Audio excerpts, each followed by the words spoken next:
Pure Financial Advisors, a registered investment advisor. This show does not intend to provide personalized investment advice through this broadcast and does not represent that the securities or services discussed are suitable for any investor. Investors are advised not to rely on any information contained in the broadcast in the process of making a full informed investment decision. This is Your Money, Your Wealth on Talk Radio 760 KFMB. Now, here's Joe Anderson and Big Al Clopine. Hey, welcome back to the program. Show's called Your Money, Your Wealth, right here on AM 760 KFMB. My name's Joe Anderson. I'm a certified financial planner with Big Al Clopine. He is a CPA. Thanks for tuning in. Go to our website at purefinancial.com, purefinancial.com, if you want more information about us and our firm. Alan, do you know this? Retirement is changing in the U.S. Well, yes, I do know that. It's just not what it used to be. There was a recent survey, and they kind of talked about, all right, well, what are the changes with the, there's demographics as well as numbers of social changes behind retirement. The Urban Institute took a scalpel to the statistics to try to explain America's aging phenomena in a very in the process of retiring. So, interesting enough, I'm going to go through a couple of these just to kind of give our listeners a little bit more information, a little news you can use. So here was one that they found: an exploding older population. In 2015, 48 million Americans were 65 or older. That's 18% more than only 5 years ago. By 2030, that number will go to 74 million. 74 million, Alan. Wow. Right now it's 48. Okay. 2030, it will go to 74 million and to 98 million by 2060. So we got increased longevity is one factor affecting the shape of retirement. Money will have to last retirees a lot longer. So that's longevity risk. That's a huge thing. You got to make sure that you have enough money to maintain a retirement that could last 40 years. A shrinking birth rate is another statistic. Not only are people living longer, they're having fewer children. That means a smaller workforce to contribute to Social Security, pensions, and other retirement plans. So this is according to the National Vital Statistic reports. Fertility rates are decreasing across all segments of the female population. At the peak of post-World War II fertility, in 1957, women in the U.S. averaged 3.8 children. So that 0.8 is you, Al. Not all there. That's why I'm slightly retarded. Yeah, right. 2014 had fallen to 1.9. So, all right. So you go to 4 kids to 2 kids, almost cut in half. Here's another one: a more racially and ethnically diverse older population. So non-Hispanic whites make up a lower share of the older population than they used to. In 2000, they accounted for 81% of adults 65 and older, but by 2015, they had fallen to 76%. By 2060, they will make up only 57%. But in the 60 years between 2000 and 2060, the share of Hispanics in the older population will nearly tripled, increasing from 7 to 20%. More older married women, fewer older married men. Wow. Okay. Well, we know that already. Well, I thought it was the opposite. Don't you think? That there would be more married men and fewer married women because the men died. Yes. Well, correct. And that's still true. I guess the trend, though, is slightly up. So the women are finally waking up, and they're saying, this guy I've been with for 40 years that I've been stuck with, I'm finding my dream man. Yeah, I'm trading up. I'm trading up. I'm getting rid of him.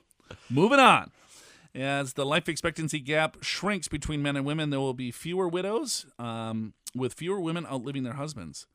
In spite of increasing divorce and never married rates, older women will be more likely to live with the spouse in 2060 than they were in 2000. Really? Okay. So all you ladies out there, that's good news. It is good news. We're gonna do a TV show on that here in a couple weeks. We're gonna start our TV shows again. Shameless plug by Alan Clopine. Number 5 on CBS Sunday mornings at 6:30 a.m. We're having a lot. We have better educated seniors. So people born in the 1980s, the study found, are only half as likely to lack a high school diploma as those born 50 years earlier. They're also nearly twice as likely to have completed at least a 4-year of college. Here's another one. Healthier seniors, maybe. In the 14 years between 1998 and 2012, the percentage of adults age 80 and older in fair and poor health had decreased from 43 to 34%. So healthier people can work longer as well as save money on Medicare and out-of-pocket medical expenses. So if you stay healthy, I guess you don't have to pay all that money to medical expenses. Right. Okay. So, But if you're unhealthy, you're going to die sooner, and then that means less money for the longevity. yeah. So which is better? I'm going to go with healthy, Me too. but I'm going to have fun along the way. You're going to go in between. I know that. Yeah, right in the middle. All right, disappearing pensions, more 401ks. Pension plans, as everyone knows, are disappearing. While they cover 30% of adults born in 1940 and 50 with a lifetime benefit, only 11% of adults born in the 1980s will have one. Really? 11%. 11. Wow. Okay. That's it. Instead, most will have, of course, the defined contribution plans, otherwise known as 401ks, most of which have no lifetime income option. So, again, the burden's on us to do the appropriate planning and savings. Here's another one. Women are earning more and saving more for retirement. In the 1930s, women who worked earned only about a quarter the amount that men did. That's improved, although pay parity remains a distant goal. Women born in the 1970s will earn just 70% of what their male counterparts do in their lifetimes. So there's still this gap that still needs to be improved upon. Older adults are working longer. Yeah, because older adults haven't saved. But better health and better education and less strenuous jobs in some fields, as well as the need to desire to keep working, are all keeping people in the workforce longer.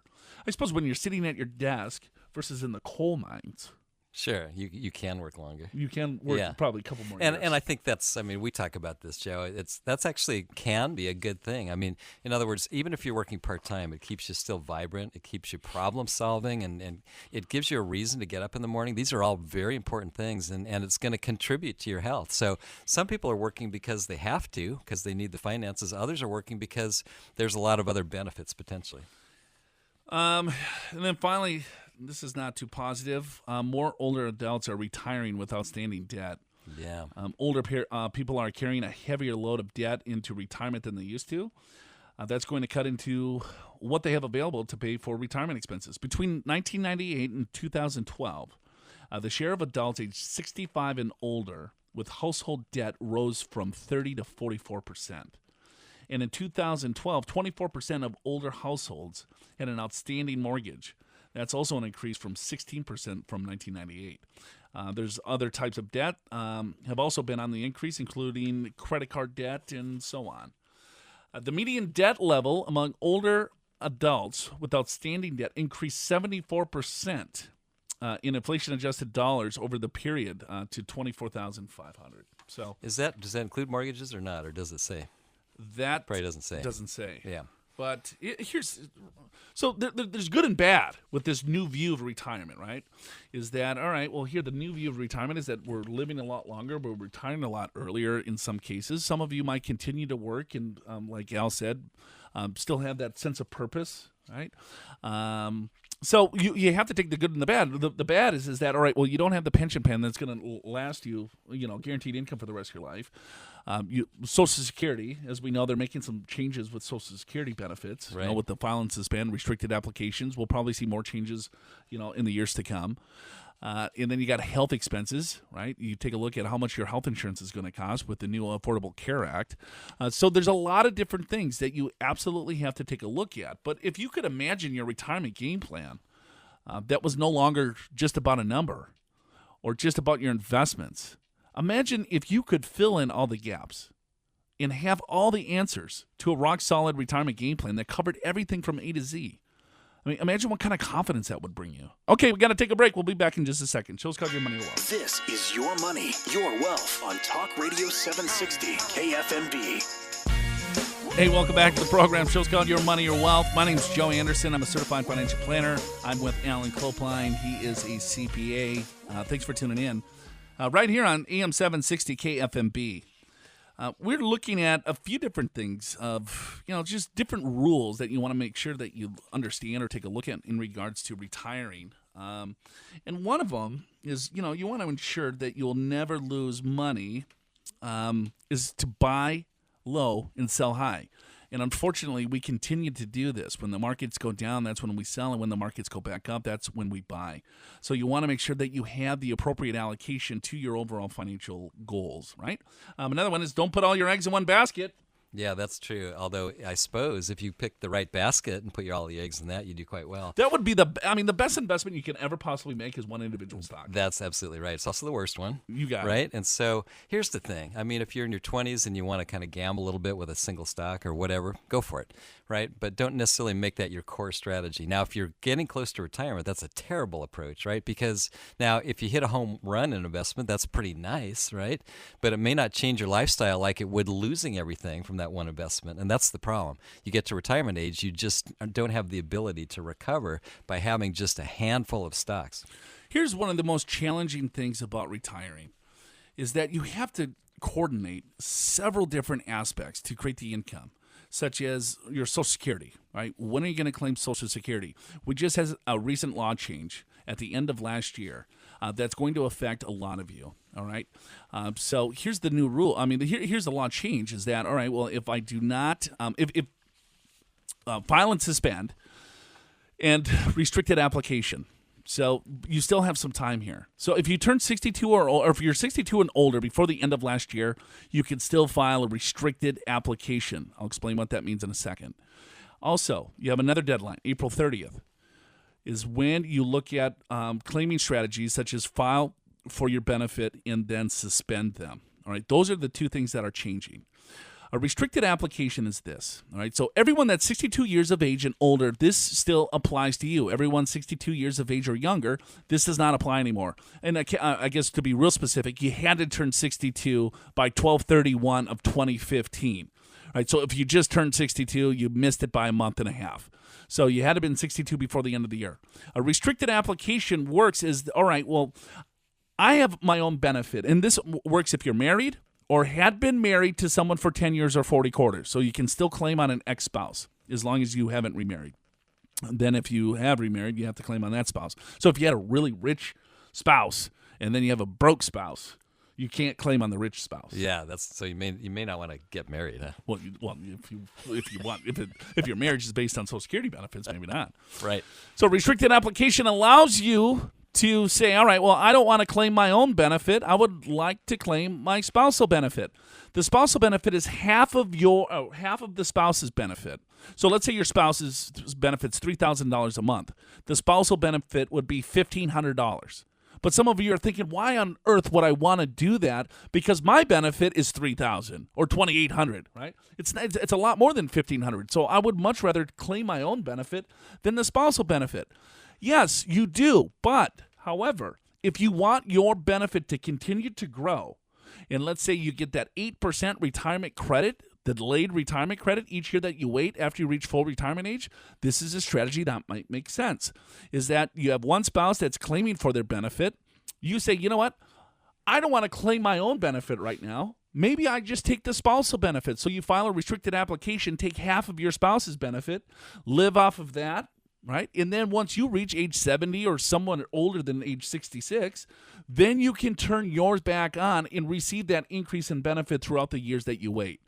So it's a key strategy, especially if you're looking to push out your Social Security. A lot of people don't want to push out their Social Security because they want some form of income, right? Well, this allows you to have some form of retirement income and still receive that 8% delayed retirement credit. So that's the restricted application. So everyone that turned 62 before the end of last year, that still applies to you.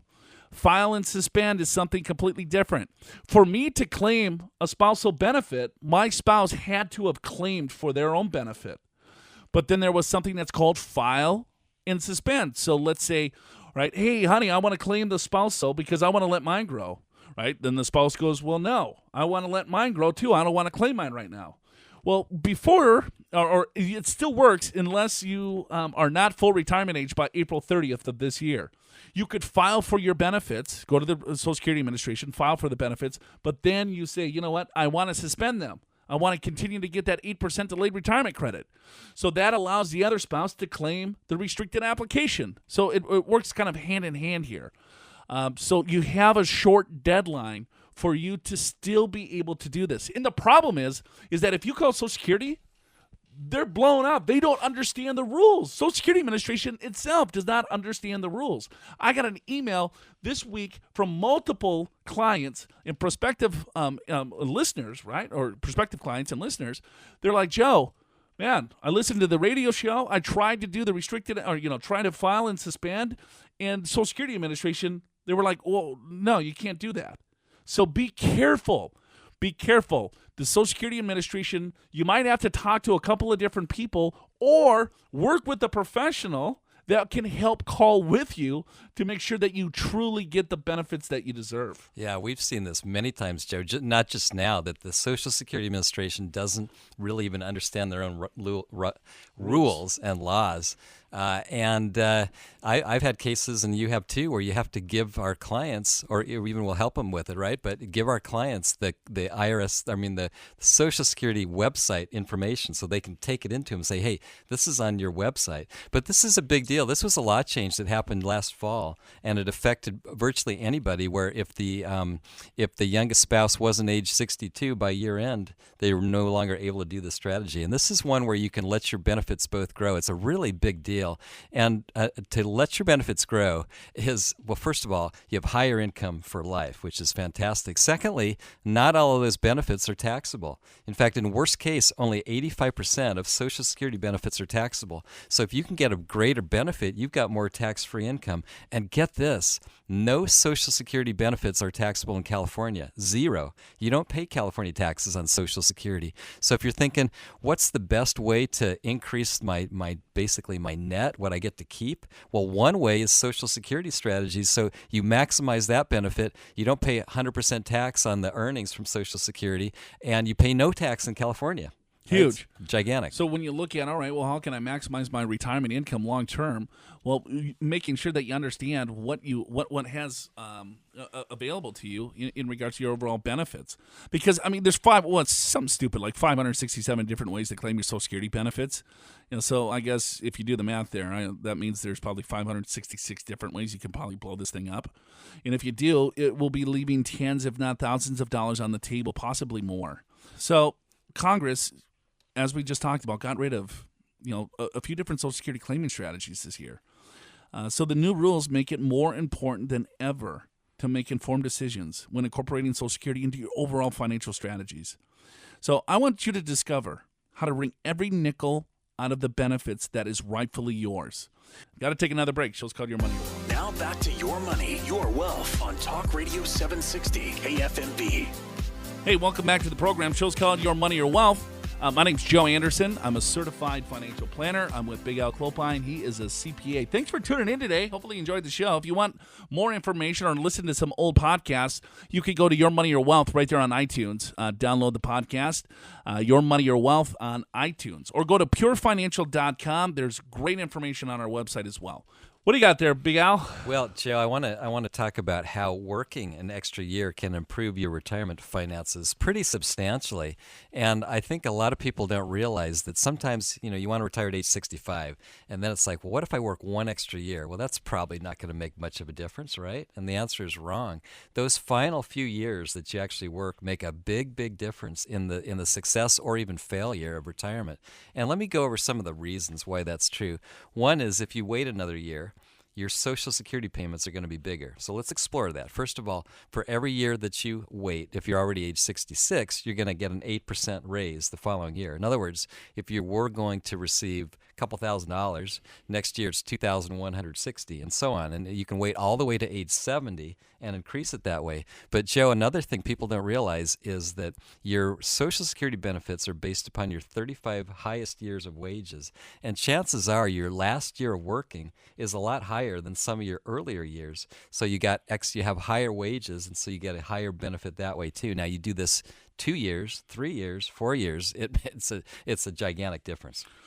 You look at, we talked about this retirement planning quiz that I think the American College put out, and most people failed that thing miserably.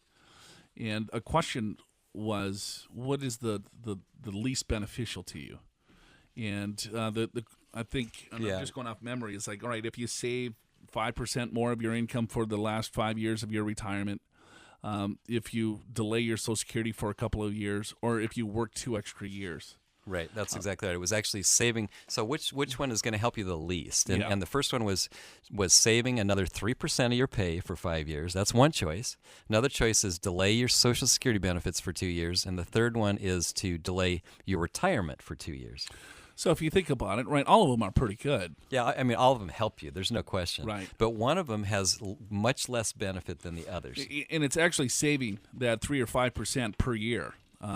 Delaying your retirement 2 years will have the most dramatic impact on your overall savings. Everyone can do that. I know it's hard for you to save another 1, 2, 3, 5% of your overall income because you're living paycheck to paycheck the way it is, and you're already saving as much as you can.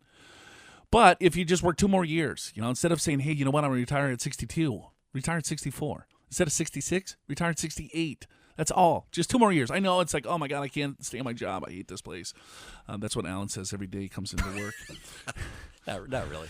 Just when I'm with you. But because, all right, think about it like this. Let's say if, hey, I make $100,000 a year. Maybe I'm spending $70,000. Right, so that's my living expenses. I'm just throwing out a number, $70,000. That's what I want to maintain as a lifestyle. Right. All right. If you retire, okay, well, you have to come up with $70,000. Let's say 2 years, that's $140,000. Now, some of it would be Social Security. Maybe you have a small pension, but there's still going to be potentially for a lot of you a distribution from your overall portfolio. You're going to stop saving. You're going to collect your Social Security, and then now you're going to start taking distributions. If you just push that out 2 years. The big impact is that you're not taking any money from your portfolio. Huge. Second, you are probably still saving money you're adding into the portfolio. Huge. And also you're delaying your Social Security for another 2 years, which potentially could give you another 16% increase on your Social Security income. So if you combined just those 3 things alone, this could add several more years of retirement income to your bottom line. And I guess if you want to go morbid, well, then that's 2 more years that you don't have to live, right? Yeah, you have 2 years less of life expectancy. Or so it seems. But in a lot of cases, when people work longer, they're more fulfilled longer, and they actually do live longer. But you're right, Joe. It's delaying those Social Security benefits, and you get a raise every year, 8% per year, and that goes on for life, plus cost of living, right? Plus some of that's tax-free. Federal, only 85% is taxed. Worst case, state of California, you don't pay any taxes on Social Security. You get to save more. And I would say most people, when they get to their 60s, they're starting to get pretty serious about saving. And now they know that they could put $18,000 into a 401k, but wait a minute, I'm over 50. There's a catch-up. I can do another $6,000. I can do $24,000. I'm actually adding to the account instead of withdrawing from the account. And you know what? My employer is matching. I'm getting more dollars that way. And plus growth in the overall portfolio. Absolutely. It's compound interest. It's Albert Einstein was quoted by saying it's the 8th wonder of the world. Compound interest. Ever happened. Actually, I heard someone say that probably didn't happen either. But he is widely quoted with that. Smart guys get quoted for a lot of things. That's why you and I never get quoted ever. But anyway, so here's the thing is. And I'm not saying you have to work an extra year. I'm just saying that I know you should. I know a lot of you, when you really sit down and look at your situation, it's a little bit tighter than you might want it to be. And if you work an extra year or 2, it can make a pretty big difference in your retirement. I met an individual, too. Just think about the confidence this could bring you, too, is that individual worked for an organization for, I don't know, I think it was like 20-some-odd years. And he was still young. He was like 58 years old.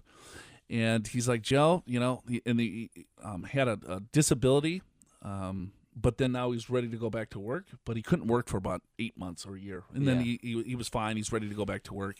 He's like, man, I don't want to go back to work. Yeah, I'm done. But, man, I'm really scared because, I'm 59 years old, and I'm in really good health.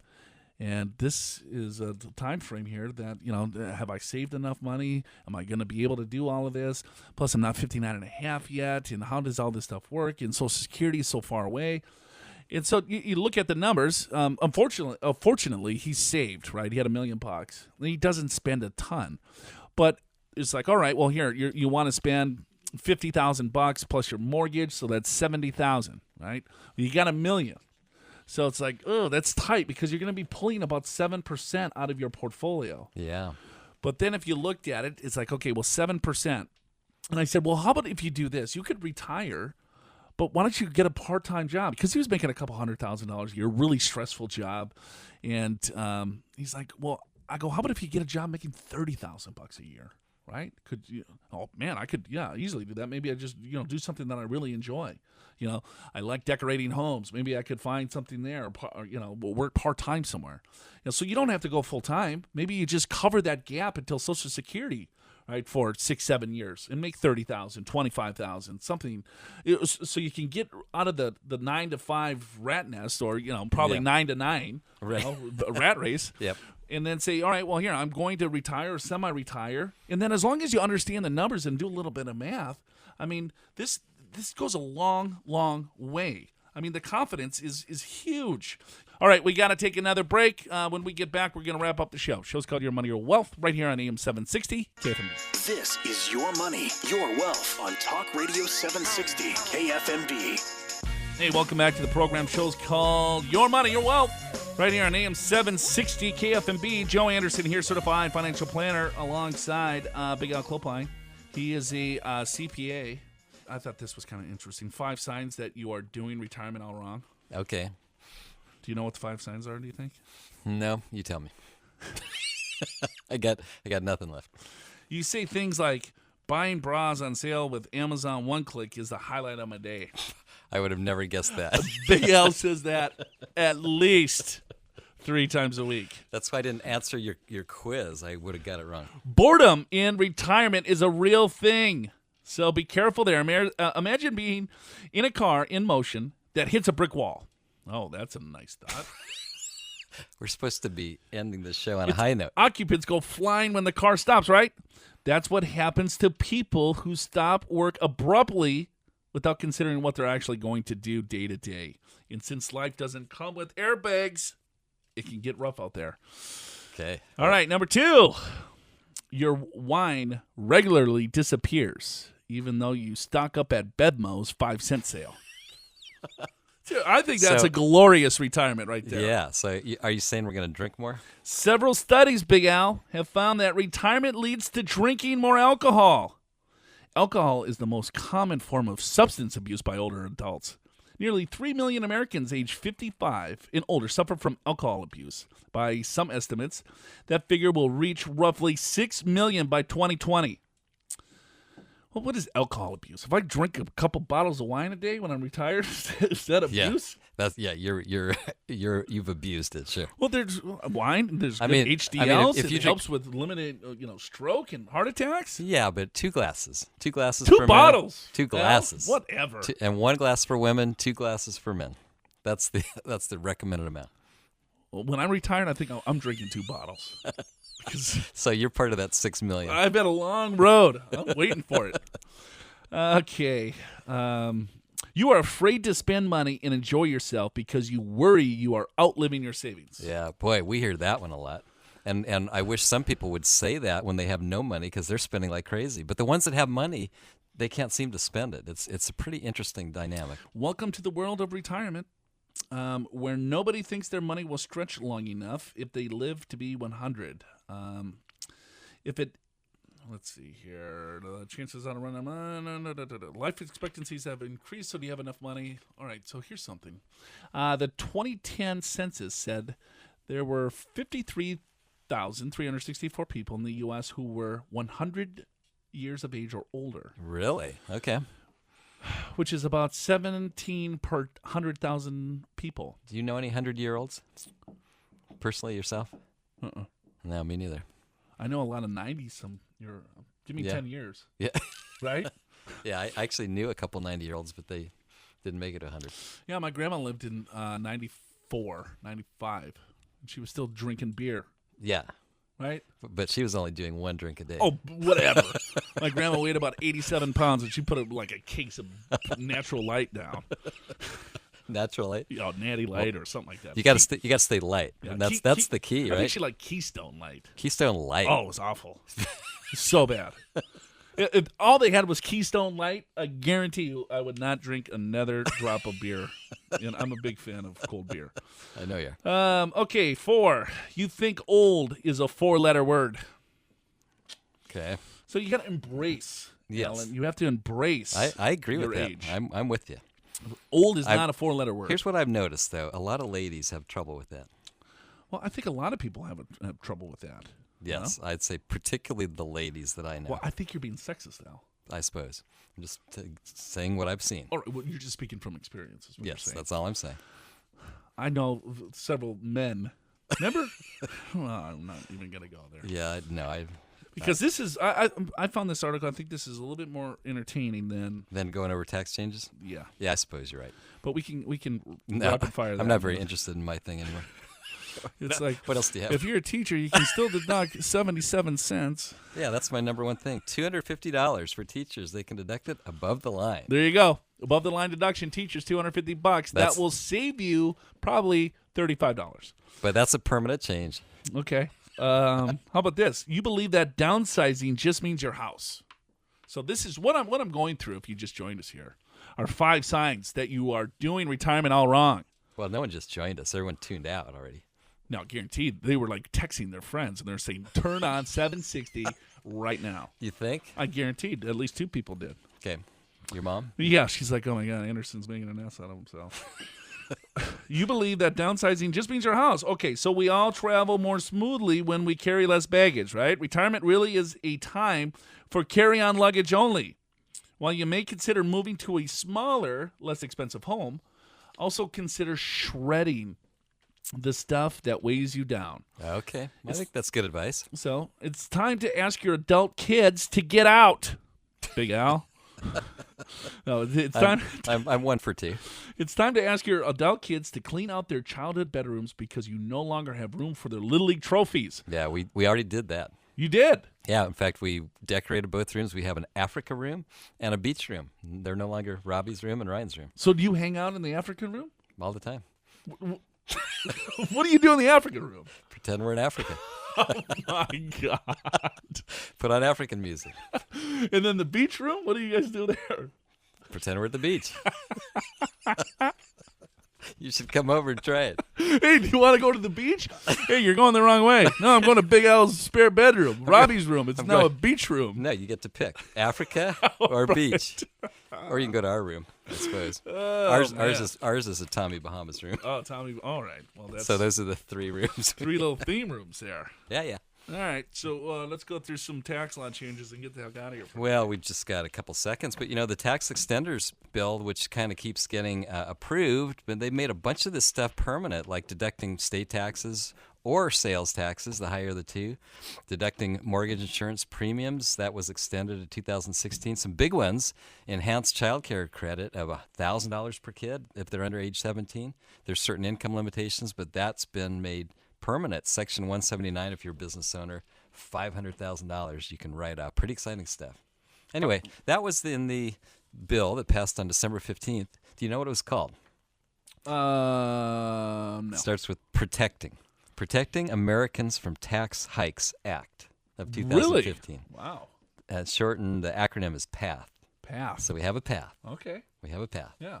So anyway, those are some of the highlights of the new bill. One of the things that's cool though, Joe, is these extenders. They kept expiring every year, and they didn't get around to approving them and passing them until usually December of the following year. And again, this last year, December 15th. So you go through the whole year without knowing, can you do this stuff or not? Anyway, most of these things have been made permanent, so that's pretty cool.